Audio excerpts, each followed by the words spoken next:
My twin brother Ethan came to visit me at the psychiatric facility, his face covered in bruises, and his spirit completely broken.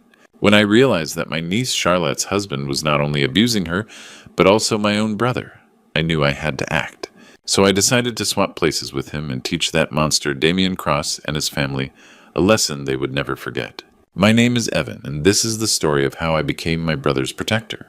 I wonder how many fathers and grandfathers are listening to this right now. Drop your city in the comments. I want to see how far this story about protecting family has traveled tonight. Ethan and I are identical twins, as similar as 2 drops of water. But our destinies turned out as different as a storm, and a calm lake as a wolf and a lamb. People said I wasn't right, that I was crazy.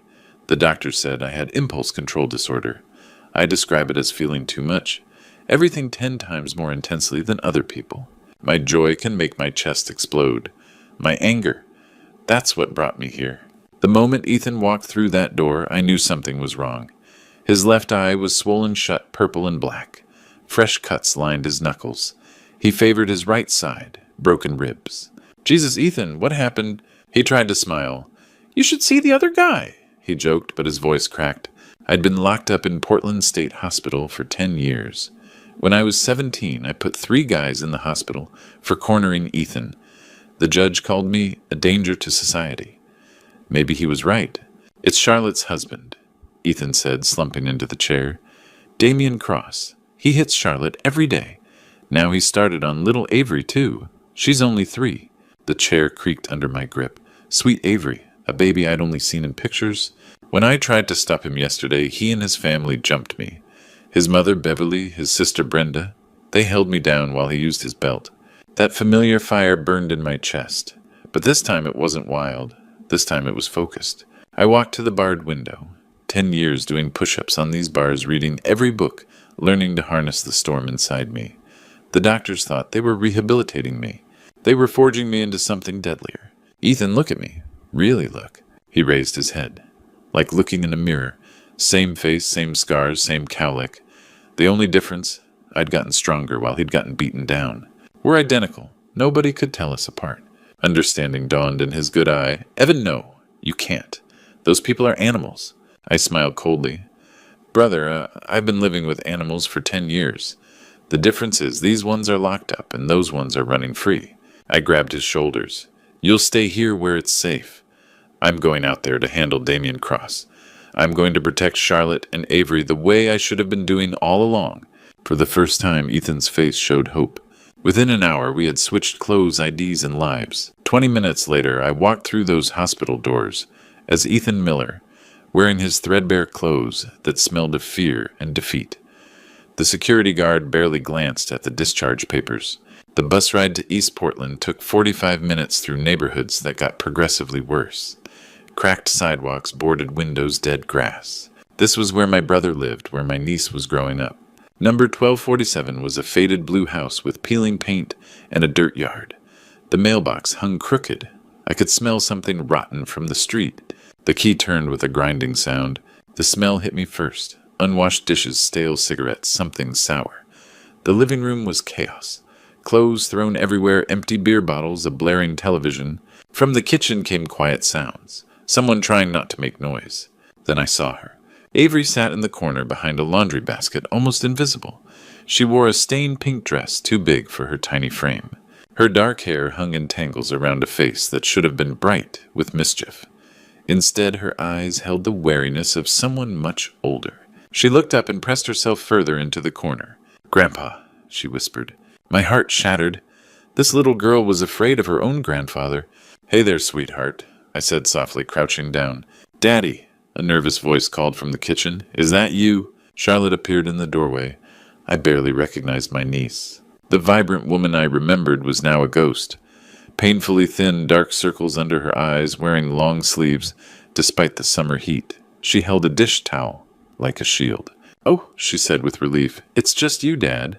But even that relief was tinged with fear. She moved like someone expecting to be hit. Shoulders hunched, steps careful. When she bent to pick up a toy, she winced and favored her left side.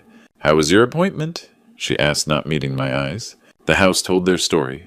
Broken toys in corners, scuff marks on walls. No pictures, no decorations, just survival. Charlotte went back to the kitchen, moving like a mouse. Avery remained in her corner with a headless doll, both existing in constant fear, waiting for the next blow. I was processing this nightmare when heavy footsteps thundered down the hallway. Well, well, well, look what the cat dragged back in. Beverly Cross stood in the hallway like a vulture in a floral housecoat, her gray hair pulled back in a tight bun. She was heavy with small, mean eyes that swept over the room with disgust.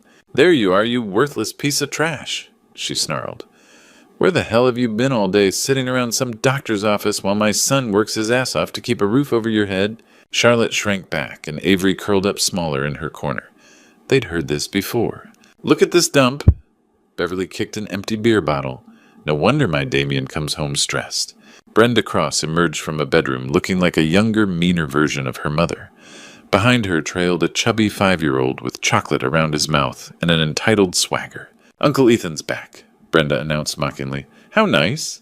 The boy, Caleb, immediately zeroed in on Avery. He marched over and snatched her headless doll. "This is stupid," he declared. "Why do you play with broken toys? You're stupid too." "Give it back," Avery whispered. "No finders keepers." He threw it against the wall, then shoved Avery hard enough to knock her over. Charlotte rushed from the kitchen. "Caleb, don't." She dropped beside Avery, pulling her daughter into her arms. "Baby, are you okay?" "Get your hands off him," Beverly barked. "Don't you dare coddle that brat." "She's my daughter," Charlotte said quietly, holding Avery protectively. Brenda stepped forward and grabbed Charlotte's arm, yanking her away. "Your daughter needs to learn to share." "He hurt her." "Shut up." Brenda shoved Charlotte backward. "You don't tell me how to raise my son." Caleb, emboldened, drew back his foot to kick the crying Avery. That's when something inside me snapped.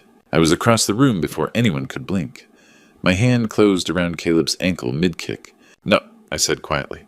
The boy tried to pull away, but my grip was iron. His eyes went wide with shock. "Let go!" he shrieked. "Grandma, Mom!" I held firm. "You don't touch her.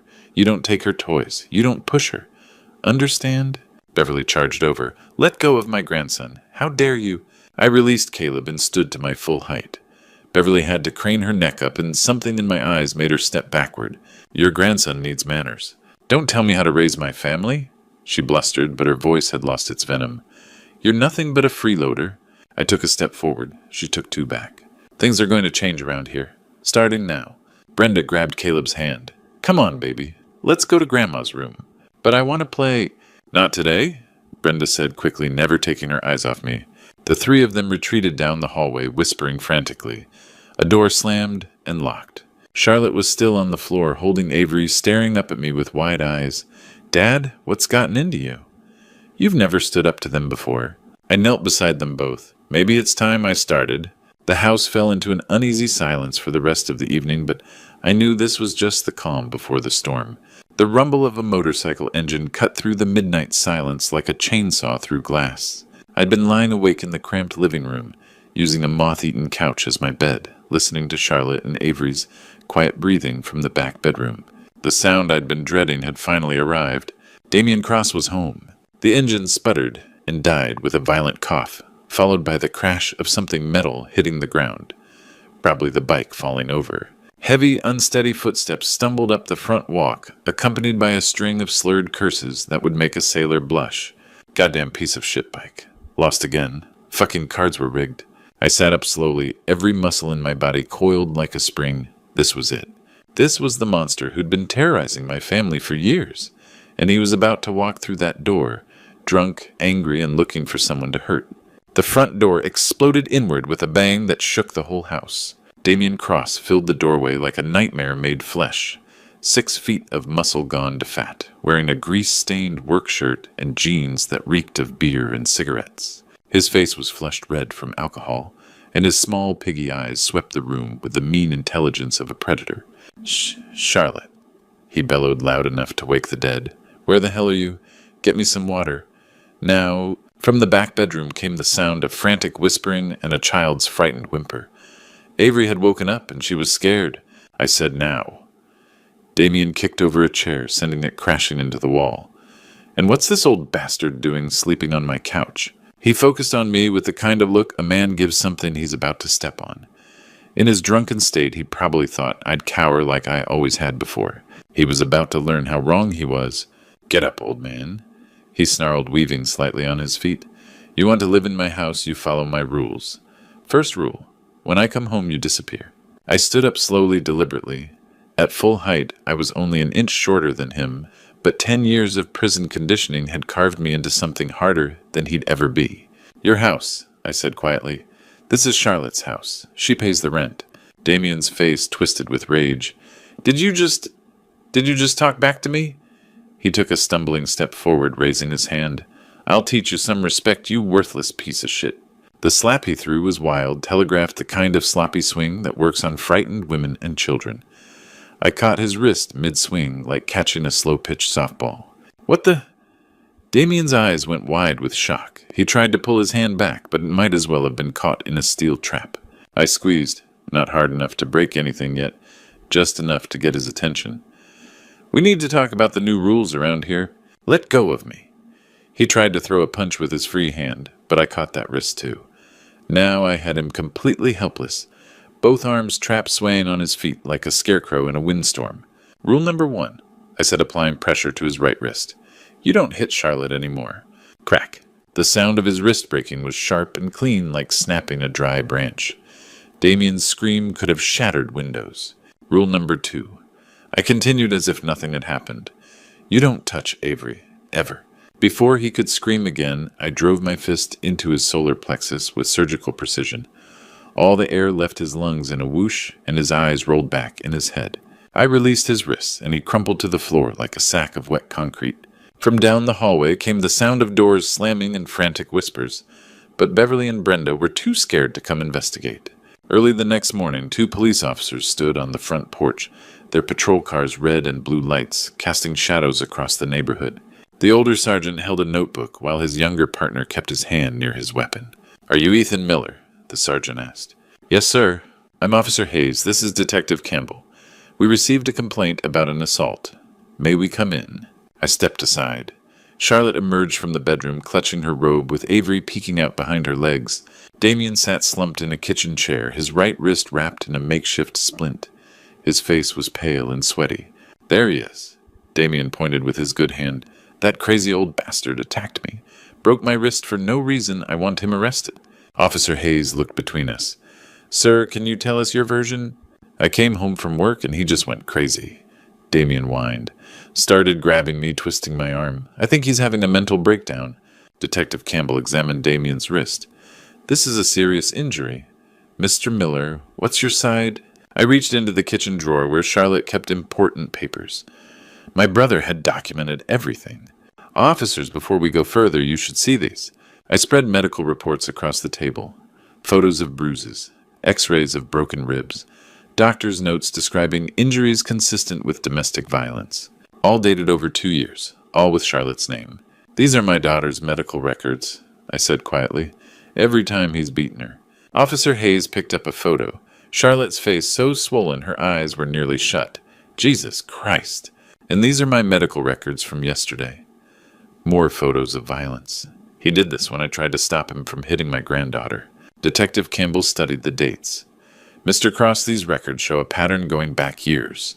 You're telling us this elderly man randomly attacked you." Damien's face went red. "Those are—" "She fell downstairs. She's clumsy." "Multiple times." Hayes raised an eyebrow. "She broke her own ribs falling downstairs." "Look at my wrist," Damien protested.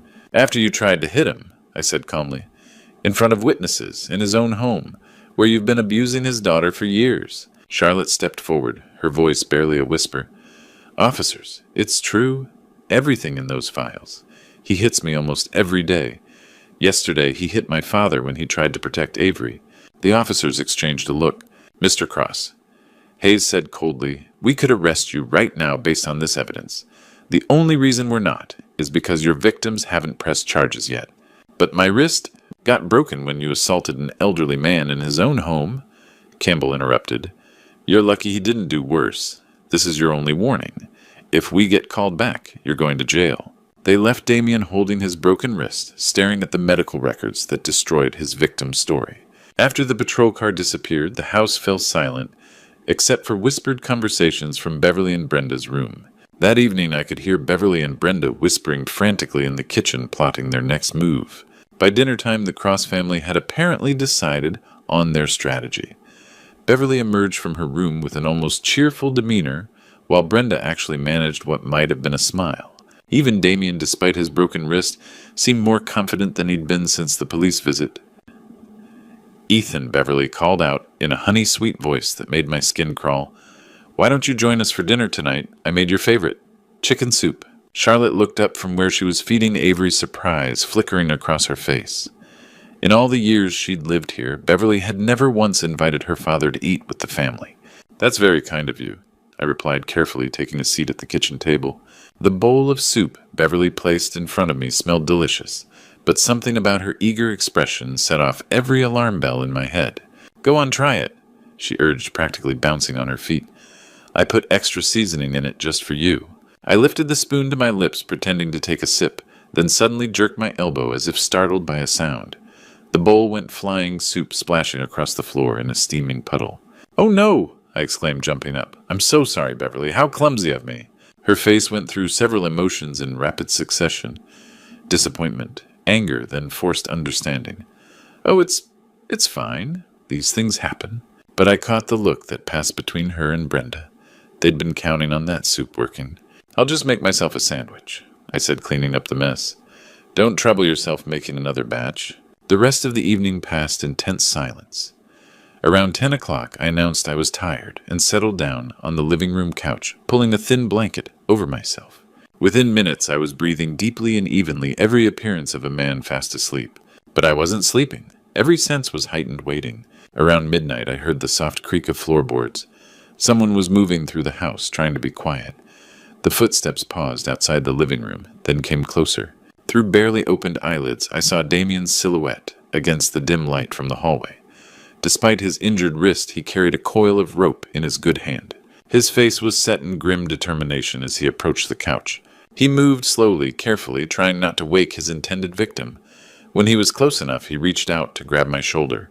That's when I struck. My hand shot out and clamped around his throat before he could make a sound. His eyes went wide with shock and terror as I sat up, my grip cutting off his air supply. "Going somewhere," I whispered. He tried to struggle, but 10 years of prison conditioning had given me strength he couldn't match, especially with one useless arm. Within seconds, he was unconscious. It took me less than 5 minutes to drag him into the bedroom and secure him to the bed frame with his own rope. I gagged him with a pillowcase to keep him quiet, then stepped back to admire my work. Now came the tricky part. I slipped out the bedroom's back door that led to the small yard, then crept around to the side of the house where Beverly and Brenda's room was located. Taking a deep breath, I began pounding on the wall and shouting at the top of my lungs. "Help Beverly, Brenda. He's beating me. Help me, please." I threw in some convincing groans and the sound of furniture being knocked over, really selling the performance. "He's gone crazy. He's going to kill me. Help." Within seconds, I heard footsteps rushing toward the bedroom. Beverly burst through the bedroom door, first clutching a wooden rolling pin like a weapon, her face twisted with savage glee. Right behind her came Brenda, wielding a metal mop handle with the enthusiasm of someone who'd been waiting years for this moment. "Where is he?" Beverly hissed, squinting into the dark room. "Where's that old bastard?" The bedroom was pitch black, except for a thin sliver of light from the hallway. On the bed, they could make out the silhouette of a figure tied down, and struggling, muffled sounds coming from behind what appeared to be a gag. "There," Brenda pointed with her makeshift weapon. "He's trying to get loose." What they couldn't see in the darkness was me crouched in the corner with my phone's camera recording everything. What they also couldn't see was that the person tied to the bed wasn't me at all. "This is for breaking Damien's wrist." Beverly raised the rolling pin above her head and brought it down hard across the figure's ribs. The muffled scream that followed should have given them pause, but they were too caught up in their bloodlust to notice it sounded wrong. "And this is for embarrassing our family." Brenda swung the mop handle like a baseball bat, connecting with what she thought was my shoulder, but was actually Damien's already injured arm. More muffled screaming, more desperate struggling against the ropes. "Hit him harder," Beverly panted, bringing the rolling pin down again and again. "Make him pay for thinking he could stand up to us." Brenda was in a frenzy now, raining blows on the helpless figure. "You think you're so tough now, old man? Not so tough when you can't fight back." The beating went on for what felt like hours, but was probably only 2 or 3 minutes. Both women were breathing hard sweat pouring down their faces as they took turns hitting their victim with everything they had. Finally, Beverly stepped back, wiping her forehead with the back of her hand. "I think he's learned his lesson." "Should we untie him?" Brenda asked, still gripping her weapon. "Not yet. Let him think about what happens when he crosses the Cross family." That's when I stood up and flipped on the light switch. The sudden brightness made both women squint and shield their eyes. When their vision cleared, they found themselves staring at a scene that would haunt their nightmares forever. Damien lay tied to the bed, his face a mask of blood, and bruises his broken wrist bent at an impossible angle. His eyes were wide with pain and terror above the gag, and his chest rose and fell in rapid, shallow breaths. Beverly's rolling pin clattered to the floor. Brenda's mouth fell open in a perfect O of horror. "Surprise," I said calmly, holding up my phone with the camera still recording. "Say hello to the evidence." "Oh my God," Beverly whispered, staring at her unconscious son. "Oh my God, what have we done?" "What you've done," I corrected, "is commit aggravated assault with weapons. On camera. With clear audio of you admitting it was revenge." Brenda was shaking so hard she could barely stand. We thought, you said..." "I said Damien was beating me. You assumed I was the one tied up. That assumption just cost you both about 10 years in prison." Beverly fell to her knees beside the bed, reaching for Damien with trembling hands. "Baby, I'm so sorry. I didn't know. I didn't mean..." "Don't touch him," I snapped. "You've done enough damage." I held up the phone again, making sure they could see the red recording light. "Here's what's going to happen. I'm calling 911. You're both going to jail.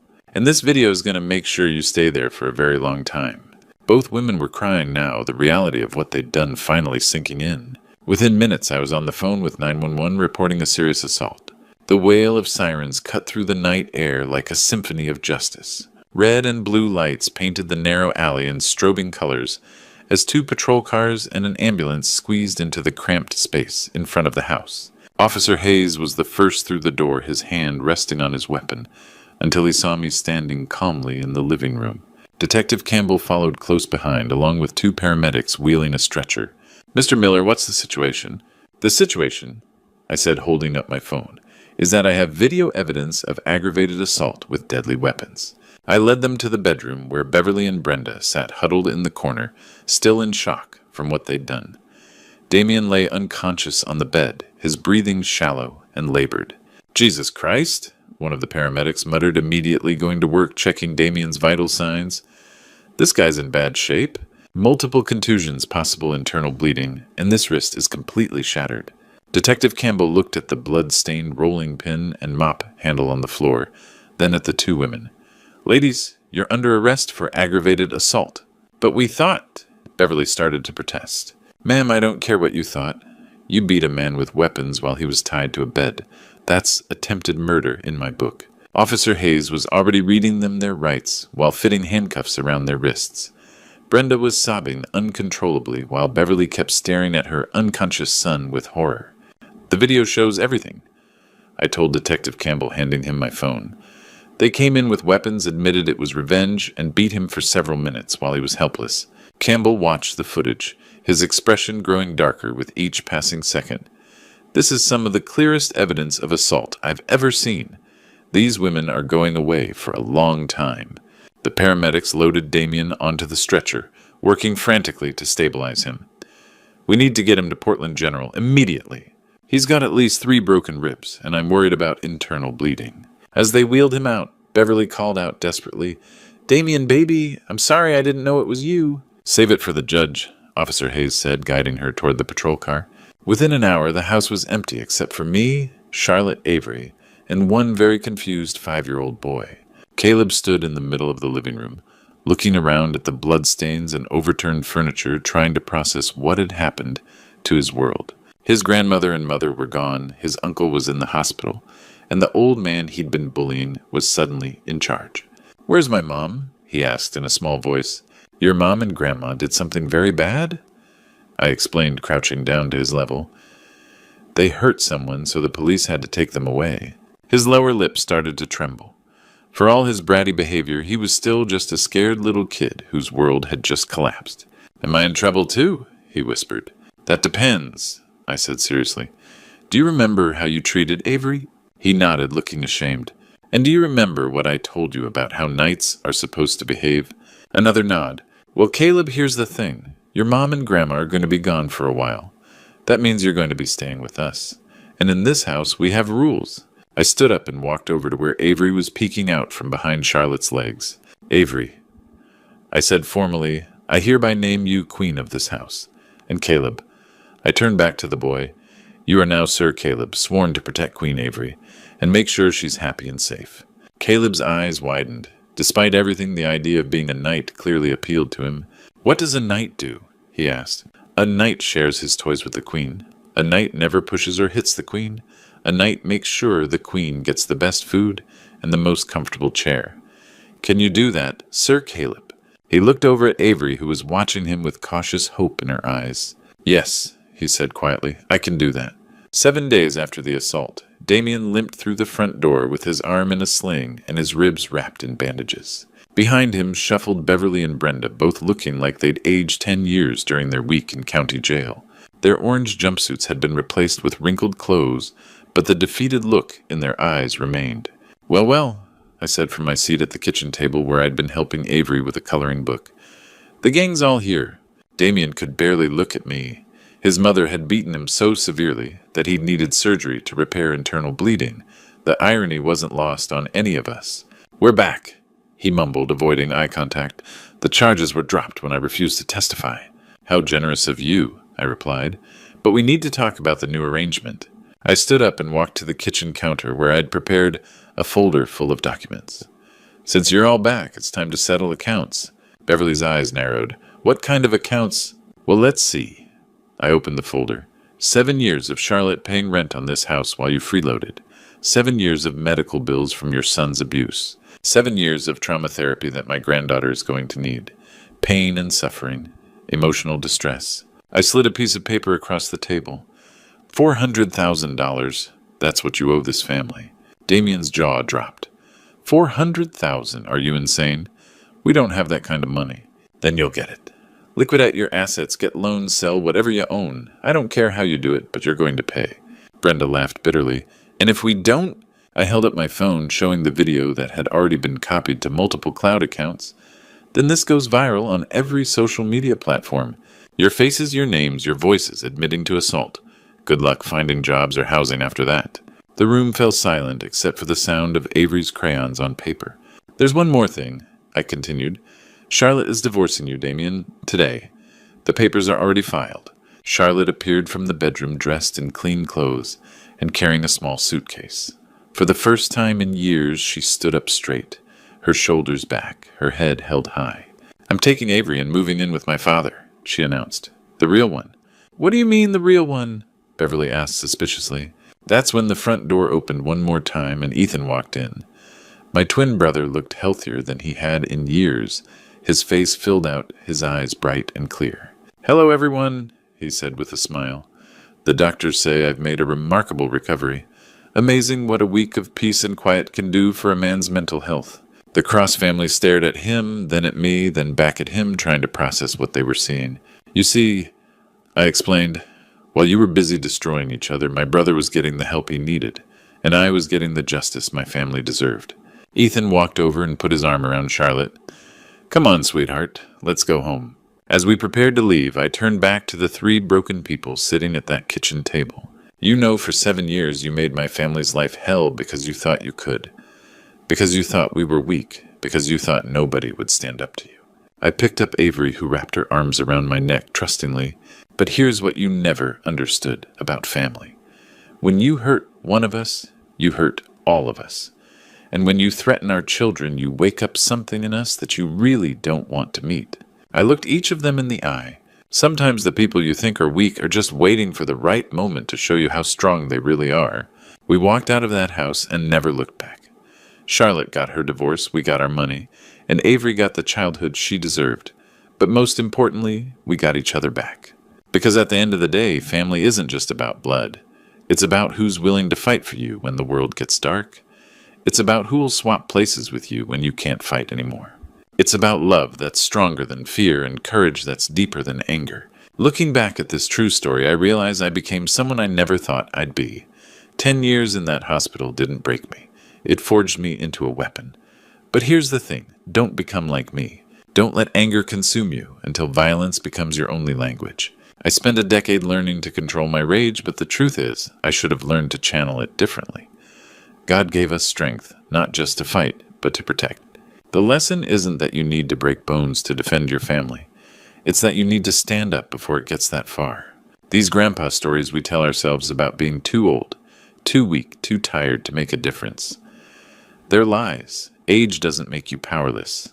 It gives you wisdom. Experience doesn't make you fragile. It makes you dangerous to those who prey on the innocent. My advice: don't wait until your family is broken before you act. Don't let bullies convince you that keeping the peace means accepting abuse. And don't ever think that being gentle means being weak. This true story taught me that sometimes love looks like fury. Sometimes protecting your family means becoming the storm they fear. But God help me, I wish I'd found another way. The real lesson from these grandpa stories isn't about revenge.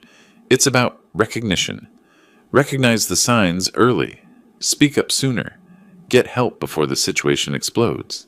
Because once you cross that line I crossed, there's no going back to the man you used to be. Every family has someone like Ethan, someone gentle who needs protection, and every family needs someone willing to be the shield.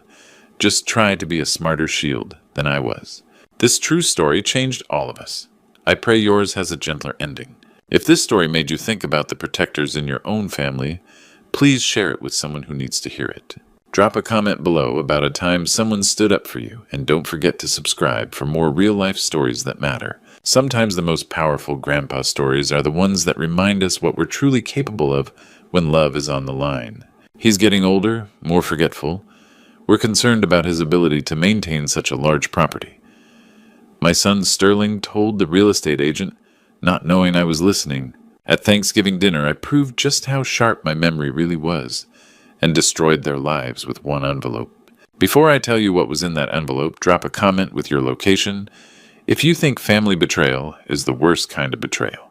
I never thought my own children would conspire to steal my home and ship me off to die in a nursing home, but here we are. My name is Harrison Clark, and I spent 40 years building bridges. I understand foundation stress points, how small cracks become catastrophic failures. What I missed were the fractures forming in my own family. This Victorian mansion has sheltered Clarks since 1897. When Martha died 8 years ago, I became its sole guardian, determined to keep her memory alive through tradition. Every Thanksgiving I'd open these doors like she did, welcoming our 3 children home to Bull Street. Garrett Sterling and Vivian would fill these rooms with laughter, just like the old days. For years it worked. The house breathed again. Martha's china sparkled, her recipes warmed the kitchen, and for precious moments, grief lifted like morning fog over the Savannah River. But foundations shift. What starts as settling becomes something more dangerous. I began noticing things an engineer notices. Load distributions changing, stress patterns shifting, phone calls that stopped when I entered rooms, conversations about property values disguised as casual interest, eyes that measured crown molding instead of admiring it. My children stopped seeing home. They started seeing assets. The house that had sheltered 4 generations was being appraised by the very people it had protected. The bridge I'd built between past and future was carrying traffic I never intended. This year felt different, though I couldn't calculate exactly why. Maybe it was Sterling's hushed phone calls, or how Amanda suddenly photographed rooms she'd ignored for decades. Maybe it was the way they looked at me, not with the eyes of children seeing their father, but with the cold assessment of contractors evaluating a structure's remaining useful life. I'm 65, and I've learned that the most dangerous failures happen slowly and visibly, until one day the whole thing comes down. I should have run the calculations on my own family, should have tested the load-bearing capacity of blood and loyalty, but everything was about to change in ways I never imagined. Sometimes the bridge you think is solid has been quietly crumbling beneath your feet, and you don't realize it until you're already falling. For 8 years I welcomed them with open arms, never suspecting they saw my generosity as weakness. The deterioration was systematic, professional. 2015, Garrett brought flowers for Martha's grave. 2016, he brought a measuring tape. I watched my dining room become Sterling's war room. Papers scattered like battle plans, phone calls at midnight, my Persian rugs worn thin by his pacing. Just need backing, he'd mutter, staring at the crown molding like it held his salvation. Amanda started photographing everything. For memories, she claimed. But her eyes calculated square footage, not sentiment. Vivian perfected the art of strategic helplessness. Sweet smiles during dinner, mysterious headaches during cleanup. I'm just not good at that sort of thing, she'd whisper, vanishing upstairs while I scrubbed her children's fingerprints off Martha's piano. 4 days became 5. 5 became a week. My grocery bills tripled. They slept until noon, demanded fresh coffee, expected 3 meals prepared on schedule. I became the hired help in my own home. The questions started innocent enough. Dad, isn't this house too big? Have you thought about downsizing? What happens when you can't manage the maintenance? But their eyes told different stories. Sterling tested the banister's stability. Garrett measured window frames. They stopped asking about my health and started assessing my longevity. 2021 brought contractors. Friends, who happened to specialize in estate sales. 2022 brought real estate magazines left casually on my coffee table. They'd arrive expecting service leave, expecting inheritance. I cooked for 12, cleaned for 12, hosted for 12. They treated me like the caretaker of their future property. The breaking point came last Christmas, when I found Amanda in Martha's bedroom going through jewelry boxes. Just admiring Mom's taste, she said, but the appraisal app on her phone suggested otherwise. By 2022, I wasn't hosting family anymore. I was running a free resort for ungrateful strangers who happened to share my DNA. Something was shifting in the family dynamic, but I couldn't see it yet. Like metal fatigue, the damage was happening in places I couldn't measure until the day the whole structure would fail catastrophically. I just didn't know they'd already started the demolition. The first crack in their facade came on a sweltering August afternoon when I returned from the hardware store earlier than expected. That shifting dynamic I'd sensed was about to reveal itself in the most devastating way possible. I'd gone to Lowe's for weather stripping, the kind of maintenance task that keeps a 126-year-old house from falling apart. The Georgia heat was brutal even for late summer, and I'd cut my errands short when the humidity became unbearable. The front door opened silently. Something I'd always been proud of, those well-oiled hinges that Martha used to say made me sound like a ghost coming home. Today that silence would serve me in ways I never imagined. Sterling's voice drifted from my study, confident and businesslike. Yes, it's an 1897 Victorian in the historic district. Prime location, original hardwood throughout. Current market value easily $2.8 million. I froze in the hallway, shopping bag still in hand. He's getting older, more forgetful. We're concerned about his ability to maintain such a large property. Sterling's tone was clinical, detached, like he was discussing a deteriorating building, not his father. The voice on the other end was tinny through the speakerphone, professional. Market timing is crucial. Fall's typically best for this demographic. Buyers are thinking about settling before the holidays. My legs felt unsteady. I pressed against the wall, hidden by the curve of the staircase. We've researched assisted living facilities, Sterling continued. Sunset Manor has excellent reviews. Full care, beautiful grounds. He'd be much happier there. Catherine's voice joined the conversation. When can you come do a full assessment? We'd prefer to handle this before he gets too attached to staying. Too attached? To my own home. The family agrees it's what's best for everyone involved, Sterling said with the authority of someone who'd never asked what I wanted. I backed away slowly, my engineer's precision failing me for the first time in decades. My hands shook as I set the bag down in the kitchen, the weather stripping scattered across Martha's counter, like evidence of my own obsolescence. Sterling was pricing my life like a commodity. Not just the house, me, my independence, my memories, my remaining years. He'd calculated my worth down to the dollar and found me expendable. This wasn't spontaneous concern for an aging father. This was premeditation, planning. They'd been discussing my future without me making decisions about where I'd live, how I'd die, what would happen to everything Martha and I had built together. The worst part wasn't the betrayal. It was the casual efficiency of it. Sterling discussed shipping me off to Sunset Manor like he was arranging storage for unwanted furniture. In that moment, I understood that my children weren't visiting their father anymore. They were appraising their inheritance, and I was just an obstacle to liquidation. I needed to know how deep this betrayal went, and whether it was just about greed or something far worse. Helen approached me nervously that September morning, clutching something that would change everything. 2 weeks had passed since I'd overheard Sterling's real estate conversation, and I'd been studying my children like structural blueprints, looking for signs of deeper damage. I should have known Helen would be the one to show me just how far the foundation had already cracked. She'd been part of our family longer than some marriages last, arriving each morning with the quiet efficiency Martha had always appreciated. This morning, her usual calm was replaced by something I'd never seen before. Fear. "Mr. Clark," she said, her voice barely above a whisper. "There's something you need to see." She handed me a manila folder, her hands trembling slightly. "I found these in Sterling's briefcase when I was cleaning the guest room yesterday. I didn't understand what they meant, but the documents inside made my blood run cold. Mortgage papers, official bank letterhead. My name typed neatly at the top, but the signature at the bottom belonged to someone else entirely. That's not my handwriting," I said, though we both knew it already. I grabbed the phone and dialed First National, my hands steadier than they had any right to be. Years of crisis management on construction sites had taught me to function even when everything was falling apart.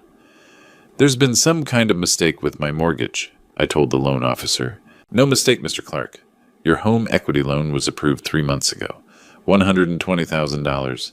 Your son Sterling presented all the proper power of attorney documents." The room tilted. "I never signed any power of attorney." The silence on the other end stretched like a cable under too much tension. "Sir, I think you need to come in immediately." Helen's voice cut through my shock. "Mr. Clark, there's more." She pulled out her phone, showing me a notepad where she'd been tracking something. "Sterling's been getting calls from cryptocurrency exchanges. Angry calls. I heard him crying on the phone with Catherine last week." "He lost it all, didn't he?" She nodded. "Every penny. And now—" She gestured at the mortgage papers. I called the bank back. "What happens if this loan isn't repaid? If payment isn't received within 60 days, we'll begin foreclosure proceedings." "I'm sorry, Mr. Clark, but the paperwork appears to be in order from our end." 60 days. Sterling had put my home, Martha's home, 4 generations of family history, at risk for cryptocurrency speculation. He'd forged my signature, fabricated legal documents, and gambled away money that was never his to begin with. Helen sat quietly while I processed the magnitude of what my son had done. Not just planning to steal my house, he'd already stolen it. The deed might still have my name, but the bank owned it now, thanks to Sterling's fraud. "What kind of man steals from his own father?" I asked the empty room. "The desperate kind," Helen answered softly. "But Mr. Clark, desperate men do desperate things. If he's willing to forge your signature—" She didn't need to finish. If Sterling would commit mortgage fraud, what else was he capable of? My son hadn't just planned to steal my house. He'd already stolen it. And now I had 60 days to figure out how to save everything Martha and I had built, or watch it disappear, to pay for his gambling debts. I needed time to process this devastating betrayal, but time was the one thing Sterling's greed had stolen from me, too. While searching for the original mortgage papers, I found something that took my breath away. Processing Sterling's devastating betrayal had consumed my days, but I needed those original property documents to prove the mortgage fraud. Martha's antique secretary desk, the one she'd inherited from her grandmother, seemed the logical place to start.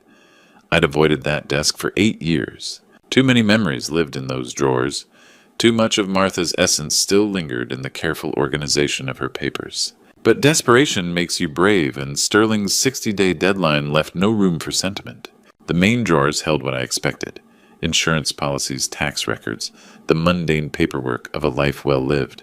But as I searched deeper, my fingers found something unusual, a hidden compartment I'd never known existed.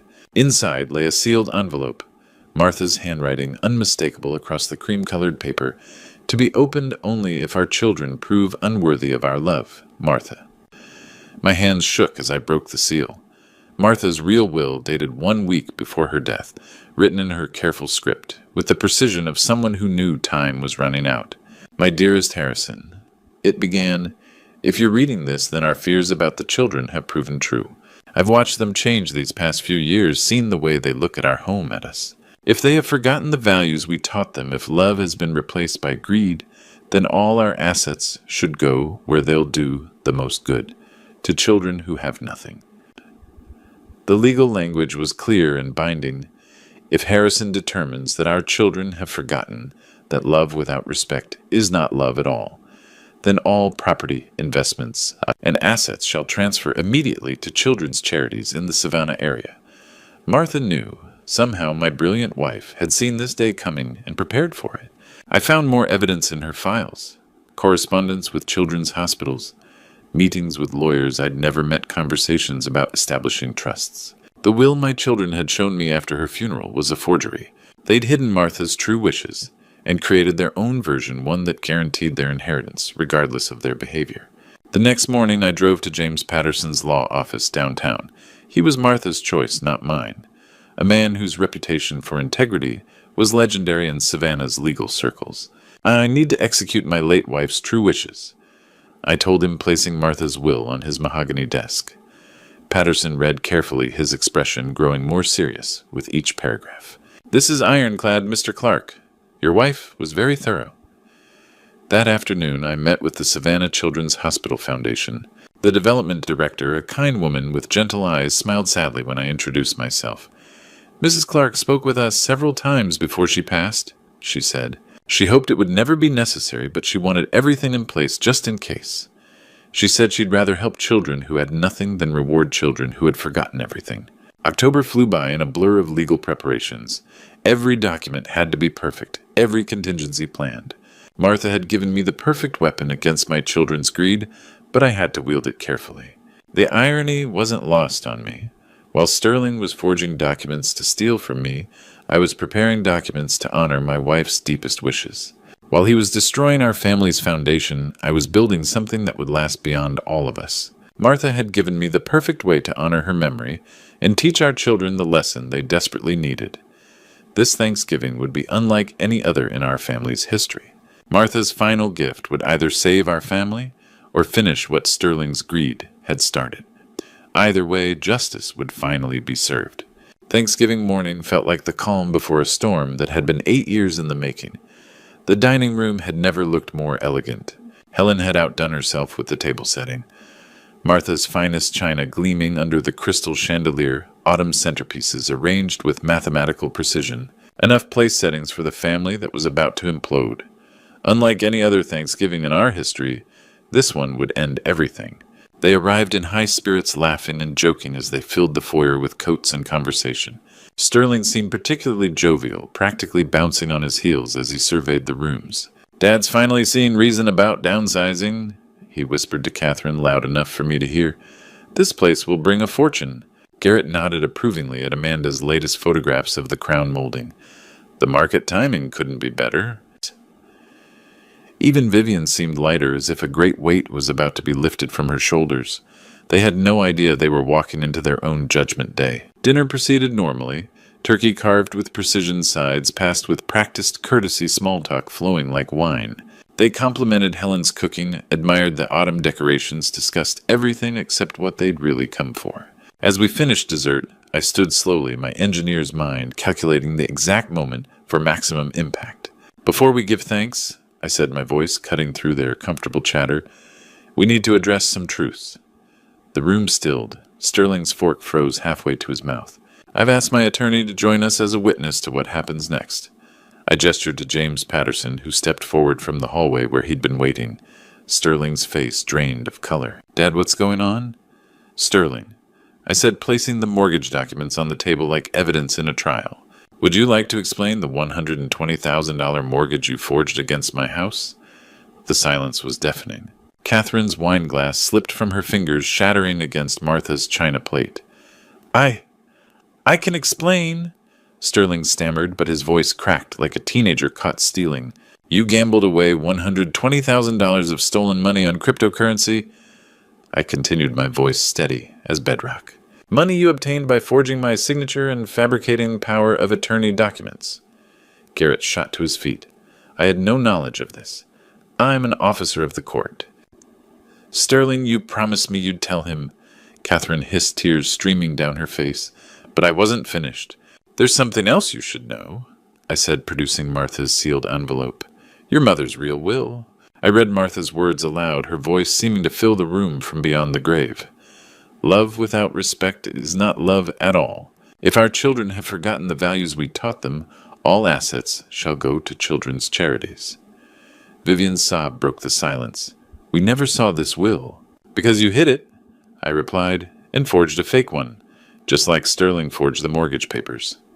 The charity representative stepped forward as I'd arranged. Following Martha's wishes and my own conscience, I'm donating this house and my entire estate to the Savannah Children's Hospital Foundation. The words hit them like a physical blow. Amanda clutched her chest.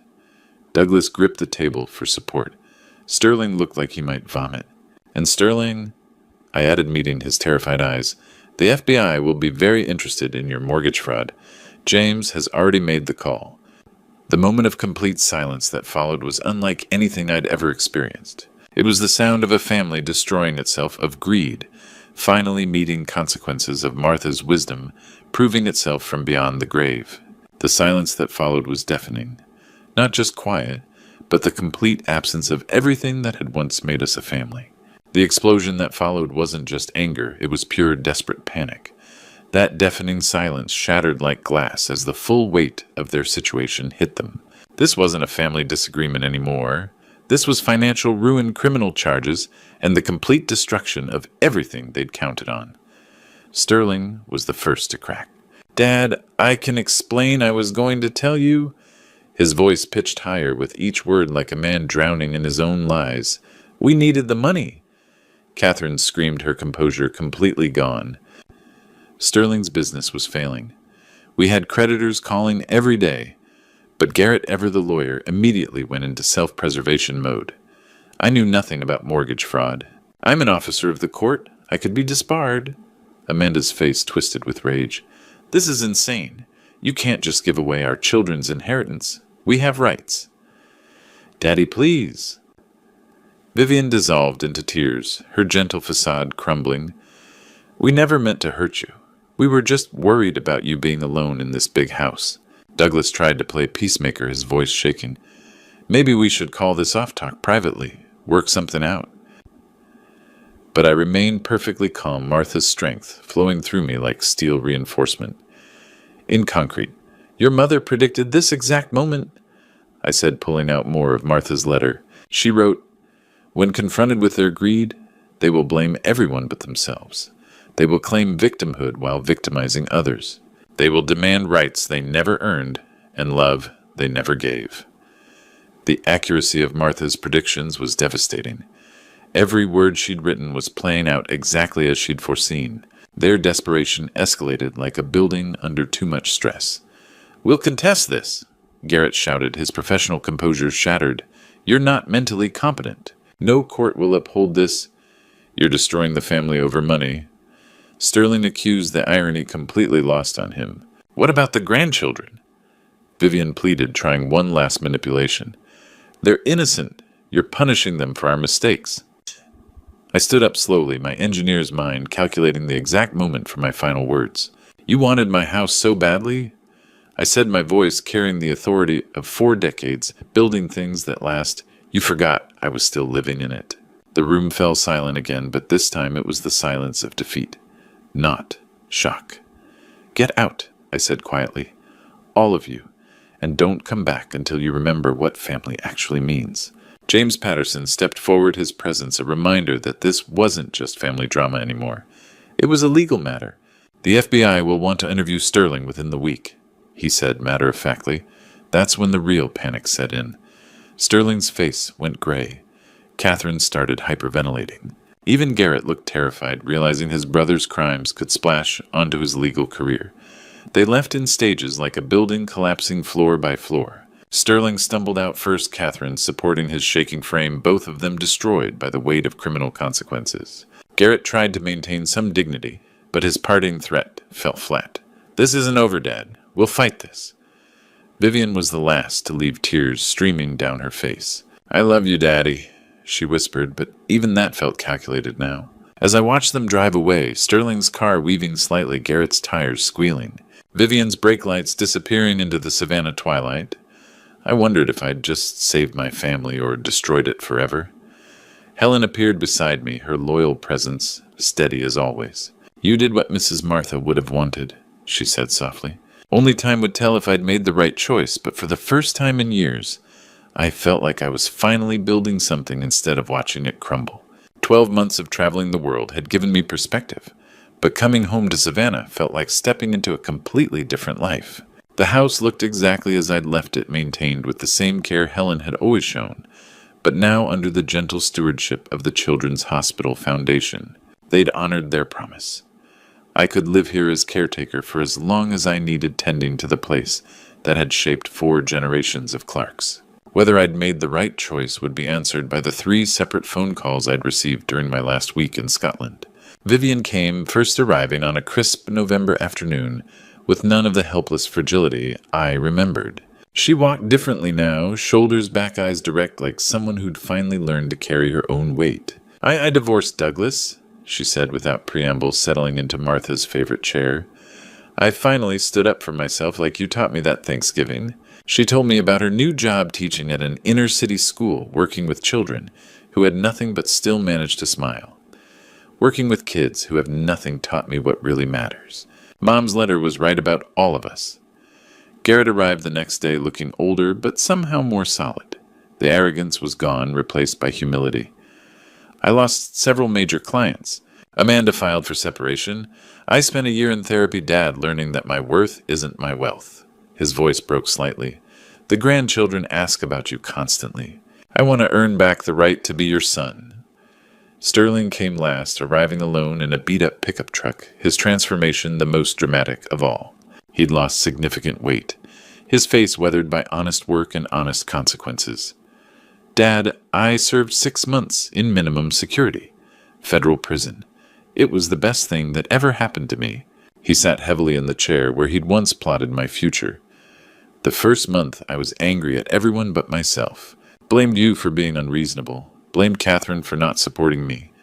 Blamed the system for being unfair.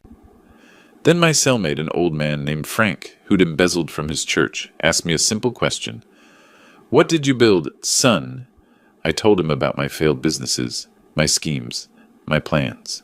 He just shook his head. Sterling's voice grew quiet. Frank said, I asked what you built, not what you took. In 63 years, I never built anything that lasted. Just took from people who trusted me. That night I couldn't sleep. I started reading in prison, not business books or get-rich schemes, but books about character, about integrity. I wrote letters to you I never sent apologizing for things I didn't even realize I'd done wrong. The work detail was kitchen duty. 6 a.m. to 6 p.m. washing dishes, mopping floors, serving food to men who'd made the same mistakes I had. My hands bled the first week. I'd never done real work before. Catherine visited once in month 3. She looked at me through that glass partition and said, I don't know who you are anymore. I told her I'm finally becoming who I should have been all along. She never came back. Sterling showed me his hands. Calloused, scarred, honest. I'm working construction now, Dad. 40 hours a week of real work building things instead of tearing them down. I'm paying back every penny, even if it takes 20 years. I never thanked you for not pressing additional charges. The prosecutor said you could have sent me away for 5 years, but you chose mercy over justice. His voice shook. I forgot everything you and Mom taught me about earning things instead of taking them. Prison taught me the difference. For the first time in years, I saw my children. Not their greed, not their schemes, just the people I'd raised before wealth and expectation corrupted them. Maybe it was time to see if Martha's plan had worked, if redemption earned through suffering could rebuild what betrayal had destroyed. This Thanksgiving felt different, not because of the house or the money, but because of the people sitting around Martha's table. Martha's plan had worked in ways I was only beginning to understand. The dining room looked exactly the same. Helen had maintained every detail with loving precision, but the energy was completely transformed. Instead of 12 place settings for people who felt entitled to be there, we had 8 for people who understood the meaning of gratitude. Sterling arrived first carrying a homemade pumpkin pie that looked slightly lopsided but smelled like heaven. I learned to cook in prison, he said with a shy smile that reminded me of the boy he'd once been. Frank taught me his grandmother's recipe. Said a man who can't feed himself can't feed his family either. Garrett came next with his children, but these weren't the spoiled, destructive kids I remembered. Tyler held the door for his sister Emma, and both of them asked permission before sitting down. Dad says we acted spoiled before, Tyler said seriously.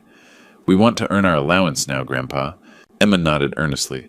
and we learned to say thank you for real, not just because grown-ups make us. Vivian was the last to arrive, but she moved through the house with purpose, immediately beginning to organize the serving dishes and coordinate with Helen. "I'm not the helpless little girl anymore," she said, tying on one of Martha's old aprons. "Prison taught Sterling to cook, divorce taught me to take care of myself." As we sat down to dinner, I noticed something remarkable. They were all helping. Sterling carved the turkey with the careful precision of someone who'd learned to value every resource. Garrett served wine but monitored his own consumption. Vivian made sure everyone had what they needed before sitting down herself. The conversation was different too. Instead of surface pleasantries, they asked real questions. About my travels, yes, but also about my health, my loneliness during the year away, my hopes for the future. "Tell us about Scotland, Dad," Garrett said. "What was your favorite part?" "The people," I answered honestly. Everywhere I went, I met families who'd been through hard times but stuck together. It made me realize something important. I stood up, feeling Martha's presence as strongly as if she were standing beside me. "The charity has agreed to let the family buy back the house," I announced, "but only if you can prove you understand its real value." Their faces showed hope, but not the desperate greed I'd seen before. "It's not about the money," I continued. "It's about the memories we make here, the values we pass down, the love we choose to give and receive." I pulled out the final page of Martha's letter, the one I'd saved for this moment. "Your mother wrote, 'True inheritance isn't money, it's character. The greatest gift parents can give is teaching children their own worth and the understanding that love must be earned and maintained.'" Sterling wiped his eyes. "We forgot that, didn't we?" "For a while," I admitted. "But forgetting isn't permanent if you're willing to remember." Helen appeared in the doorway, watching our family, with the satisfied expression of someone who'd witnessed a small miracle. "Mrs. Martha would be proud," she said softly. As we cleaned up together, really together with everyone contributing, I felt something I hadn't experienced in years. Peace. I didn't lose my family that Thanksgiving 2 years ago. I found them. Sometimes love means letting people fall so they can learn to stand. Sometimes the greatest kindness is refusing to enable weakness. The greatest inheritance I could leave them wasn't this house or any amount of money. It was the knowledge of their own worth and the understanding that love, real love, must be earned, maintained, and never taken for granted. Martha had been right about everything, even from beyond the grave. Especially from beyond the grave. Looking back on this journey, I realize I made a crucial mistake that nearly cost me everything I held dear. I waited too long to set boundaries with my children. For 8 years I confused enabling with loving, mistaking their comfort for my success as a father. Don't be like me. Don't wait until your family treats your generosity as weakness before you act. Love without respect isn't love at all. It's a transaction that will bankrupt your soul. The hardest lesson I learned is that sometimes the most loving thing you can do is let people face the consequences of their choices. When I discovered my children's betrayal, I felt like God was testing my faith in the very values Martha and I had tried to instill. But God has a way of working through our darkest moments. Doesn't He? Martha's hidden will wasn't just legal preparation, it was divine wisdom. She understood that true inheritance isn't money or property, but character and integrity. These grandpa stories we tell ourselves about family loyalty can become dangerous when they prevent us from demanding basic respect. This true story taught me that boundaries aren't walls. They're bridges to healthier relationships. When my children hit rock bottom, they finally looked up. Sterling's time in prison, Garrett's therapy, Vivian's newfound independence. These weren't punishments, they were God's way of redirecting their paths. The most powerful grandpa stories aren't about spoiling grandchildren or keeping peace at any cost. They're about teaching the next generation that love must be earned and maintained. Every true story of family struggle has the potential for redemption if we're brave enough to demand better. As I finish sharing these grandpa stories, I'm grateful for every painful moment. This true story of our family's breakdown and rebuilding proves that it's never too late to choose respect over comfort. Sometimes love means saying no. Sometimes the greatest gift you can give your children is letting them fall so they can learn to stand. If my story resonates with your heart, please share your own experiences in the comments below. Have you ever had to choose between keeping peace and demanding respect in your family? Share this story with someone who might need to hear it. And don't forget to subscribe to our channel for more real-life stories that remind us what truly matters in this world.